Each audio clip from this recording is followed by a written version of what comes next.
This is just a general introduction from Mythology by Edith Hamilton. So Dionysus, she categorizes him as one of the two earth gods, uh, sort of newer than the other one, Demeter or Ceres, sort of like cereal, the goddess of grain. Uh, and he was the only properly considered God that whose parents were not both divine. So his father was Zeus, and his mother was Princess Semele, um, and she was, Zeus had many lovers and earthly lovers, and she was unfortunate in that she extracted from him a promise. And he swore on the underworld's river Styx that he would grant her this promise. And then he was dismayed when she told him what it was, what her request was, because it was that he should show his true form to her in all its glory, because he knew that that would kill her. So he did it, and it killed her and burned her up. And he took the nearly born child from her and hid it in his side, away from his jealous wife Hera, of course.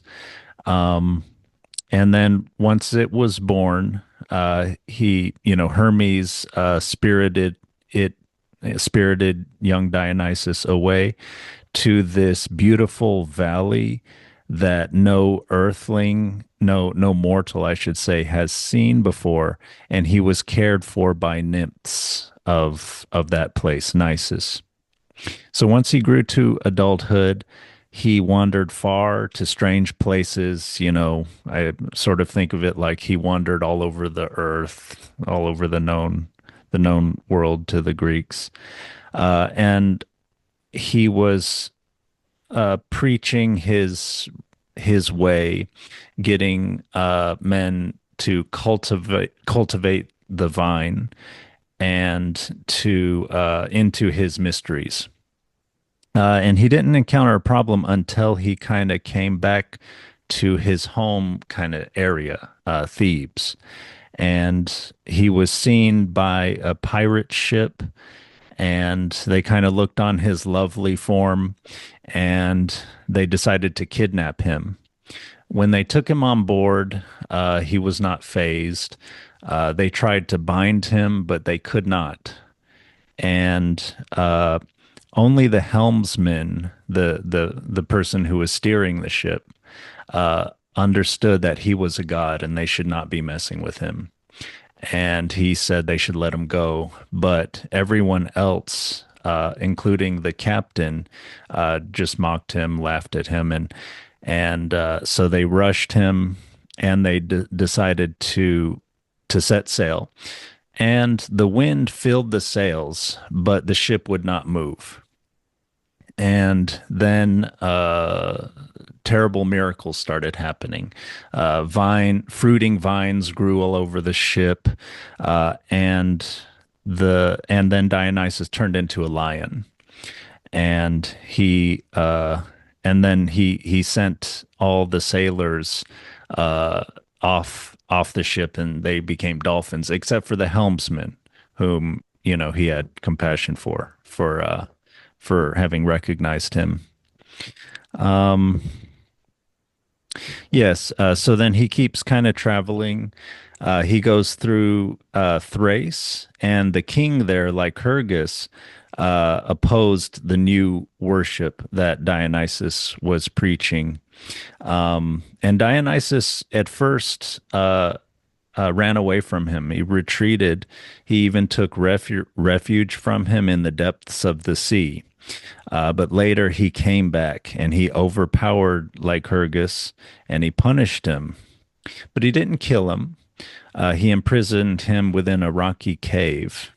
However, the other gods were not so clement. Zeus struck Lycurgus blind, and he died soon after that. So Dionysus keeps wandering.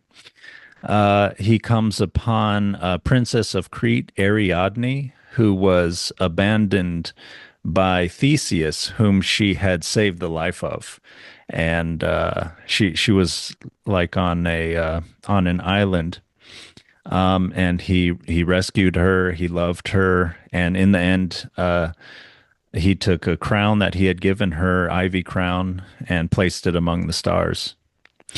And so, yes, the mother whom he had never met was not forgotten. So he longed for her. He descended into the underworld to seek her, and in the end, he prevailed over death, and he brought her up and into Olympus. And yes, even though she was immortal, she was deemed, because she was the mother of a true god, she was deemed to fit to dwell there with the immortals.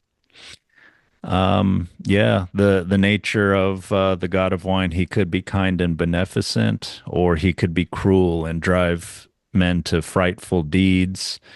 Um, the His followers were these wild women, the Maeonids or the Bacchantes, and they could be driven to frenzy with wine. Uh, they did not worship him like the other gods were worshipped in the cities with orderly temples. He was worshipped in nature, and the Maeonids carried sticks tipped with pine cones. So, yeah, the worship, here's a quote: the worship of Dionysus was centered in these two ideas, so far apart, of freedom and ecstatic joy, and of savage brutality. The god of wine could give either to his worshippers. And then, so one last story, as he's traveling, there's another king, this one of Thebes, his home, and the king's name was Pentheus, and he was actually the son of Dionysus's mother, Semele's sister. So it was his own cousin. But again, there's this theme of somebody ruling, not recognizing Dionysus as a god, and he ordered his guards to seize and imprison the visitors, Dionysus and his followers who had come ecstatic, visiting his city. But of course, like in these stories, he is warned by the blind seer, the blind prophet Tiresias, the man you reject is a new god, and he identified him and everything. But of course, the king did not listen, and he also saw that Tiresias was tricked out like the wild women, wreath of ivy on his white hair, shoulders covered with fawn skin, and he had the pine tipped stick in his hand. So he ordered him out of his sight. Dionysus was led in before him by the band of his soldiers, who had actually been ashamed and had told the god that they were under orders and not acting of their own free will. And and they told the king also that the prisoners, the followers of Dionysus, who they had imprisoned, had actually escaped, and the bonds could not hold them either. And then, of course, in this telling, at least, Pentheus is rough, is mocking of uh, of Dionysus, and Dionysus is calm, and he says he is divine, and he says, "You cannot keep me in prison. God will set me free."